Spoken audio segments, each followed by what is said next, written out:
naka-duty? Ah, Ungping. ungping lang? Bahay namin. Ito lang, Sulir. Sa Soler ka lang din nakatira? Oo, doon sa 999 banda. Bago Bago ka magtawid sa stoplight. lapit lang.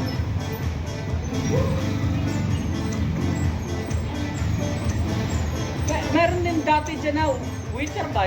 Waiter ata yun sila. Basta sa restaurant din yung nagtatrabaho, nagbubuhat dito. Hindi ko na nakikita nung umuwi ng probinsya. Parang hindi na nakabalik. Waiter. Tangkad. Hindi. Yung kasing tangkad na maputi. Na parang waray ata siya. Sabayan ko doon sa ano. Baka nga. Ngayon, matagal-tagal ko na nga. Simula nung umuwi siya, parang hindi ko na napansin na bumalik. Karamihan dyan sa mga nagtatrabaho dyan, sabayan ko doon sa Lagpidibiga. Ano na nagbubuhat? Oo. Kasi gabi ang out namin. Oo. Diretso. Pag yun sa kanya, pag break time niya, di ba may pahinga na 4 na oras? Sila. Yan yung aakit siya dito para magbuhat. Alauna. Kaputang alas 2. Yung mga ganun. Oo. Sa halip na itulog niya yung pahinga niya, punta siya rito, magbuhat. Yes, magbuhat siya mga isang oras, tapos tulog siya, balik. Pwede na rin.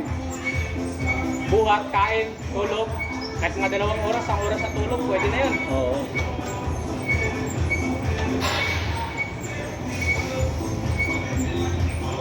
Importante lang talaga, makarecover talaga yung katawan eh. Oo, ako, dati, yung gabi, walang tingil, walang hinto. Isang buwan, walang tingil yan. Masi lang ako eh.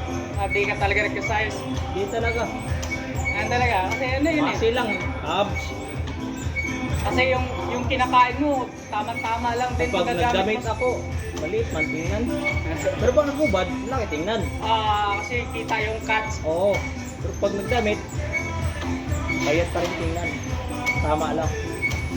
Kaya nabalik ako. Try ko 2, 3, isang linggo. May muscle pa naman.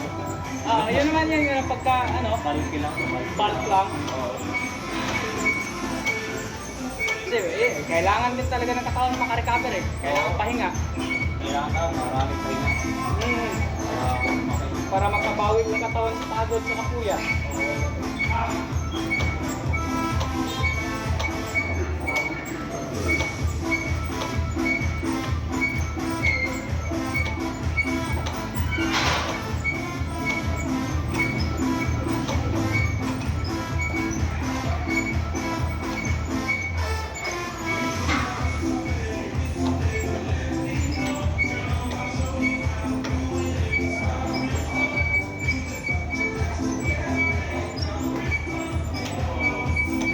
Okay, ito naman tayo. Ika 47 days na every other day cardio hapon. Yun naman, wala naman talaga ibang sasabihin, hindi consistency lang ngayon piniplex ko rito. Basta may consistent ka lang, magiging malnourished ka na.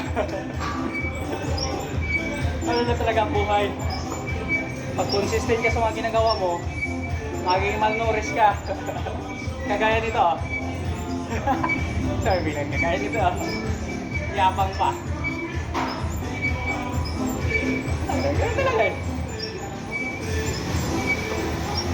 Kahit anong buhat mo, kung hindi ka magiging consistent sa diet at saka lahat ng bagay, hindi talaga makikita yung resulta.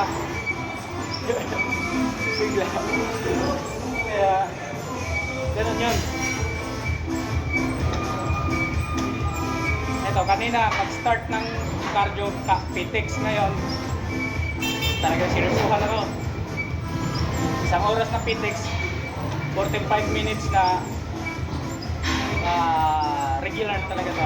Pakuya-kuya-kuya. Ganun yun. Kaya ganun yun. Kaya let's go tayo.